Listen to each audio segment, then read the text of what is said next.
अभी कुछ हफ्ता पहले वक्फ संशोधन बिल को संसद में पास कराया गया। इसे लेकर शुरुआत से ही कई तरह के सवाल उठ रहे हैं। देश के कोने कोने में मुसलमानों ने इस कानून का विरोध किया, क्योंकि डर यही था कि अब उनकी इबादत गाहें, मदरसे, कब्रिस्तान और वक्फ संपत्तियों को निशाना बनाया जाएगा। हुकूमत और उनके हिमायती कहते रहे कि यह कानून पारदर्शिता लाने और अवैध कब्जे को हटाने के लिए है, मगर हकीकत सड़कों पर दिख रही है। जहां मदरसे ध्वस्त हो रहे हैं, दरगाहों पर बुलडोजर चल रहे हैं और पुलिस आंसू गैस के गोले छोड़ रही है। ताजा मामला महाराष्ट्र के नासिक के काठेगली इलाके का है, जहां कई साल पुराने दरगाह को हटाने के लिए निगम ने 15 दिन पहले ही नोटिस जारी कर दिया था और अब जाकर दरगाह को अवैध बताकर तोड़ दिया गया है, जिसको लेकर भारी हंगामा भी हुआ। तो चलिए जानते हैं कि दरगाह कितनी पुरानी थी और प्रशासन ने एक ही झटके में दरगाह का नामो निशान क्यों मिटा दिया। क्या यह अभी शुरुआत है? ऑब्जर्वर पोस्ट हिंदी देख रहे हैं आप, मैं हूं आपके साथ मोहम्मद उसामा। वक्फ कानून के लागू होते ही सबसे पहले इसकी बानगी मध्य प्रदेश के पन्ना जिले में देखने को मिली, जहां 30 साल पुराने मदरसे को तोड़ दिया गया। कहा गया कि यह अवैध है। बिना कानूनी जांच पड़ताल, बिना किसी सार्वजनिक सुनवाई के मदरसों को एक झटके में जमींदोज कर दिया गया। अब उसी राह पर महाराष्ट्र के नासिक शहर का काठेगली इलाका भी आ गया है। नासिक के काठेगली इलाके में मौजूद एक पुरानी दरगाह को नगर निगम ने अवैध बताकर गिराने की कार्रवाई शुरू की। इसके लिए इलाके में पुलिस की भारी तैनाती की गई, बुलडोजर मंगवाया गया और दरगाह को तोड़कर हटा दिया गया। लेकिन इन सब के बीच मंगलवार रात माहौल ऐसा बना जैसे कि दुश्मन की छावनी पर हमला होना हो। जब लोगों ने विरोध किया तो पुलिस ने लाठीचार्ज किया, आंसू गैस के गोले छोड़े और खबर है कि 15 पुलिसकर्मी भी घायल हुए हैं। साथ ही 15 प्रदर्शनकारियों को हिरासत में लिया गया है, जबकि प्रदर्शनकारियों के 57 मोटरसाइकिल जब्त किए गए हैं। यहाँ पर सातपीर बाबा दरगाह नामक एक दरगाह, जिसे हटाने का माननीय हाईकोर्ट द्वारा निर्देश दिया गया था। हाईकोर्ट के निर्देश के अनुसार जो दरगाह के ट्रस्टी है और जो प्रतिष्ठित नागरिक है, उन्होंने स्वयं ये निर्णय लिया था कि इसको हम हाईकोर्ट के निर्देश के अनुसार हम स्वयं हटाएंगे। उसकी शुरुआत करने के लिए रात को तकरीबन 11:30 बजे प्रतिष्ठित नागरिक वहाँ पर आए हुए थे, ट्रस्टी वहाँ पे आए हुए थे। उसी समय उस्मानिया चौक के बाजू से एक जमाव वहाँ पे आया और उन्होंने इस बात का विरोध किया।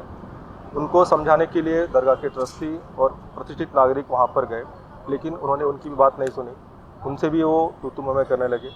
उसके बाद जो वहाँ पर पुलिस अधिकारी मौजूद थे, वरिष्ठ अधिकारी मौजूद थे, उन्होंने भी उनको समझाने की कोशिश की, फिर भी वो नहीं माने। इसके ऊपर उन्होंने वहाँ पर पथराव करना शुरू किया। इसलिए उनके ऊपर सौम्य बल का प्रयोग करके उनको वहाँ से भगा दिया गया। इसके अनुसार गुना दाखिल करने की प्रक्रिया शुरू है। इसमें 15 लोगों को अब तक हिरासत में ले लिया गया है और जो लोग वहाँ पर जमे हुए थे, जो आरोपी थे, उनकी 57 मोटरसाइकिल भी जब्त की गई है। इस घटना में 21 पुलिसकर्मी, अधिकारी, अमलदार, बहुत मामूली उनको इंजरी आई है। परिस्थिति पूर्णपणे कंट्रोल में है, पीसफुल है।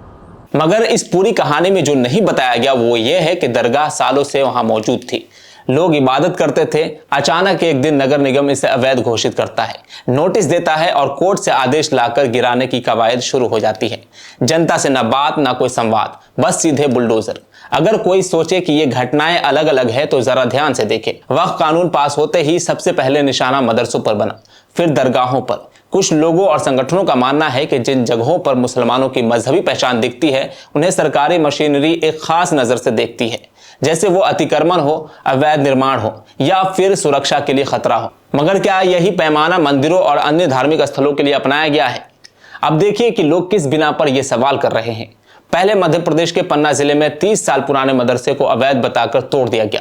फिर उसके बाद संभल में 300 साल पुरानी दरगाह को प्रशासन ने नोटिस जारी कर दिया कि यह अवैध है और अब नासिक की घटना सामने आई है। काठेगली की दरगाह को लेकर दावा किया गया कि वह एक अनऑथराइज्ड निर्माण है।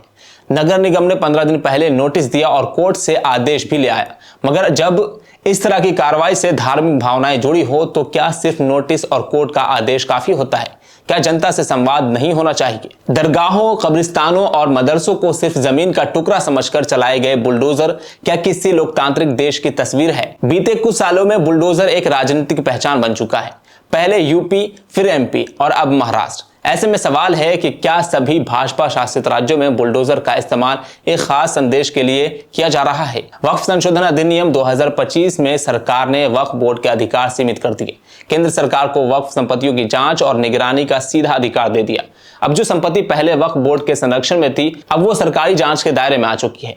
नतीजा छोटी सी छोटी गलती पर नोटिस, कोर्ट का चक्कर और आखिर में बुलडोजर। पन्ना से लेकर नासिक तक की ये घटनाएं मुसलमानों के दिल में एक सवाल छोड़ रही है कि क्या ये देश अब मुसलमानों की इबादतगाहों के लिए भी तंग दिल होता जा रहा है? क्या अब हर मस्जिद, हर दरगाह और हर मदरसे को ये डर सताएगा कि कब कोई अफसर आकर उसे अवैध करार दे?